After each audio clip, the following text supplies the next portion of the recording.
Hi everyone, in this video I want you all to be able to understand a little bit more about me, my practice and my influences. I understand that the artist that I chose to research isn't really suitable for a classroom of under 16s. However, because the PGCE does allow you to teach further education, I thought it might be useful to focus on someone who's maybe a little bit more mature in their practice. So that's basically my reasoning for choosing the artist that I've chosen.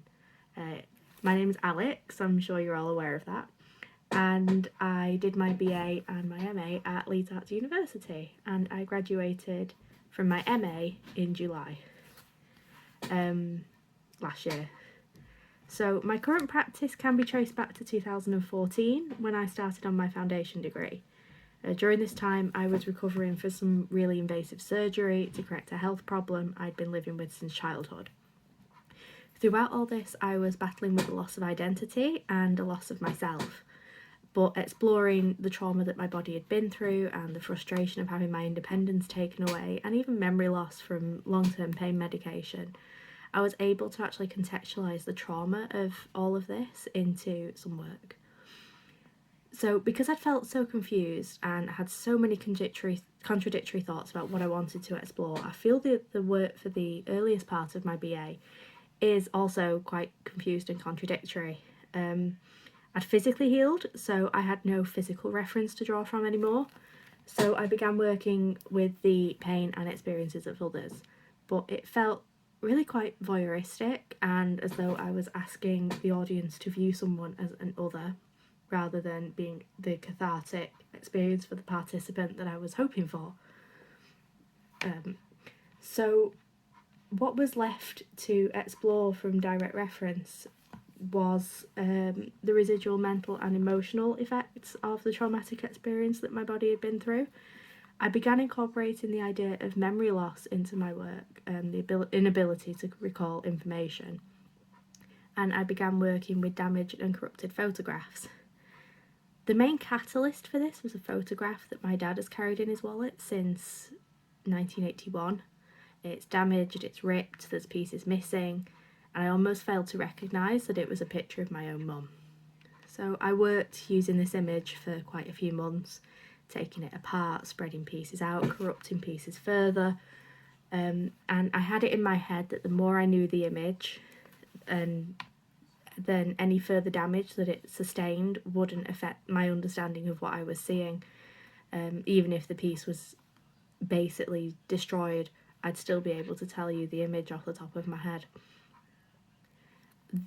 As part of this exploration into damaged and old photographs, I actually ended up looking through some photograph albums kept by family members. Those belonging to my grandma were of particular interest because she often made captions and notes underneath most of the images. And one of the albums she kept from the early 1950s is more like a scrapbook than a traditional album.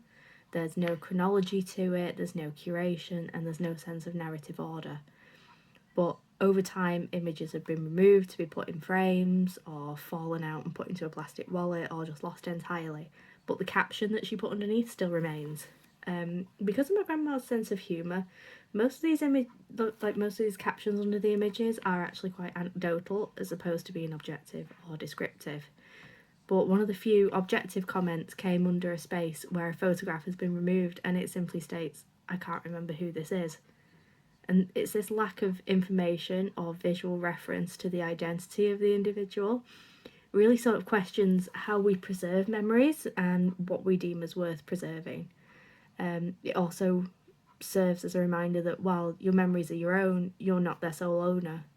My main issue with using this archive of images from my family is the idea of nostalgia, which is something I wanted to avoid because what we usually see in photographs is an idealised image, and a lot of people fear disapproval not only of the camera but of anyone who might later see that image. So how did I stop my work being shaped by nostalgia? Well, in the last couple of years I've been trying to address this through actually using the photograph album as an object instead of the photograph. The album is a bit of a zeitgeist. It's an overarching vehicle for an era that most people only remember through the actual photographs and memories that have been passed down. But in a world where everything going forward means becoming digital, these objects are being discarded once the photograph has been scanned.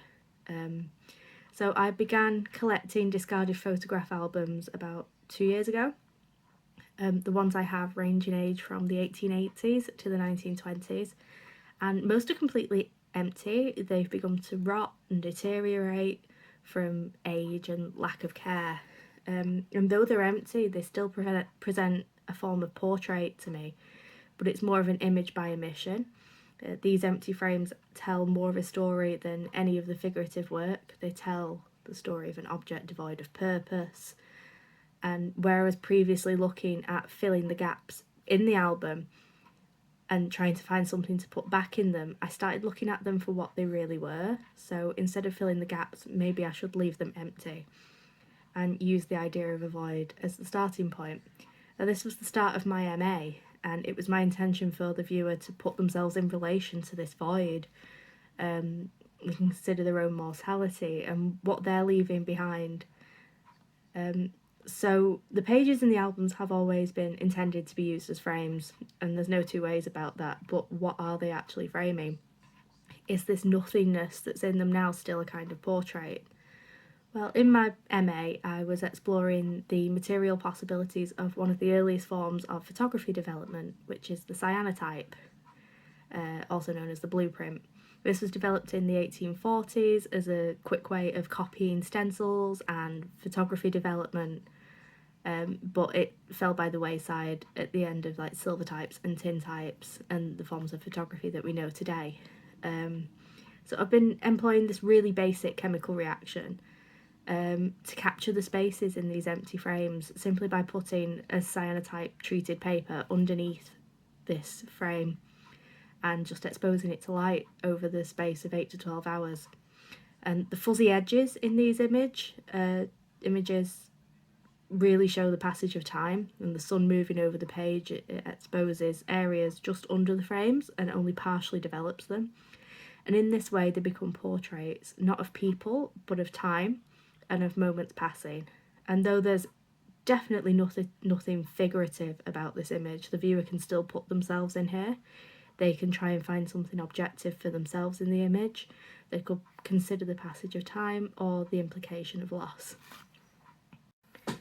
So when we think about these ideas of the implications of loss and the passage of time, one of the artists that sprang to mind for me to use on this video was Hannah Wilke. Now, Hannah Wilke's work can be quite controversial, and it can also be quite triggering for some people. I was introduced to her work at college, so post-16. However, I think she's quite a good artist to use, particularly for that age group who are perhaps making their work more personal to themselves and have a lot more freedom in who they research and what subjects they research. And I have noticed a trend, particularly in colleges, of people using explorations of their body, of their gender and of their sexuality as starting points for their work, which is why I felt it was quite important to use this artist. So Hannah Wilke was born in 1940, and she was a conceptual artist and quite a pioneer of the feminist art movement of the early 1970s in America. She was both innovative in her subject matter and quite controversial.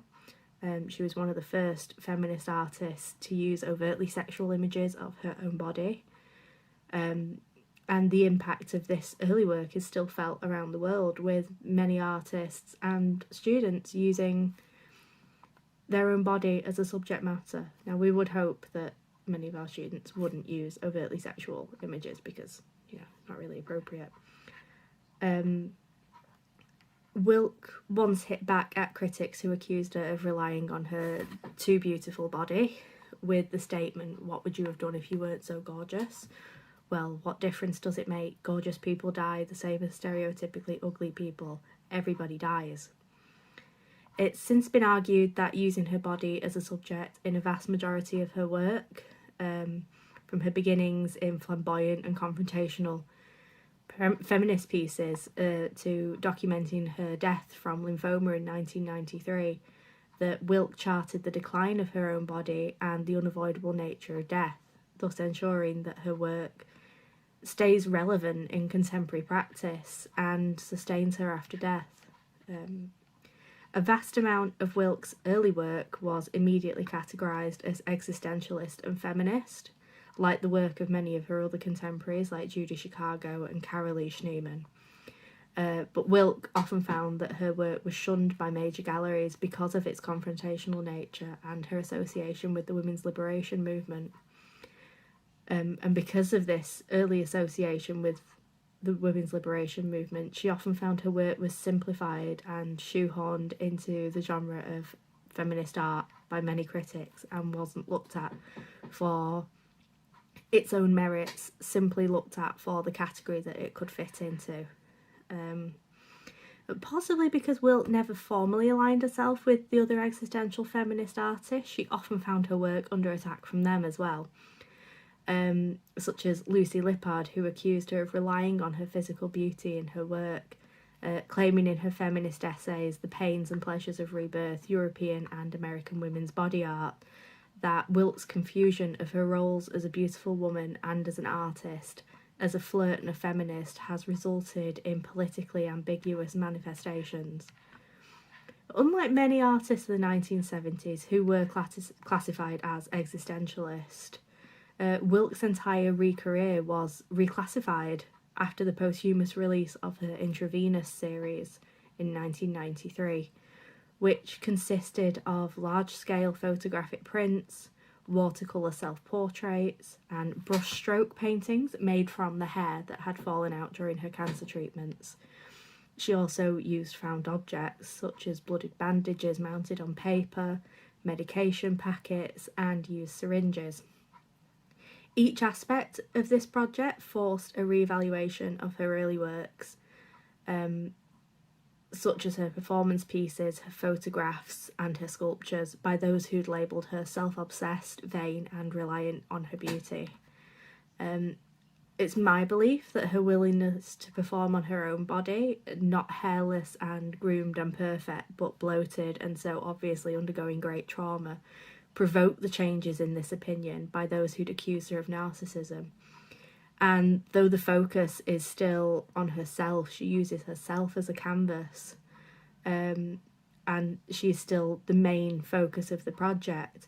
She can't be accused of classical narcissism, which derives from Greek myth, which a self-obsessive love based on the infatuation with one's own outward appearance. Wilk lost her battle with lymphoma on January 28, 1993, granting her husband permission to release this series of work that she had been working on posthumously. And this ensured her legacy and the impact on the art world that has continued for a long time after her death. So that's the artist that I wanted you to look at, and I hope that you've learned a little bit about me and my influences. Okay, thank you.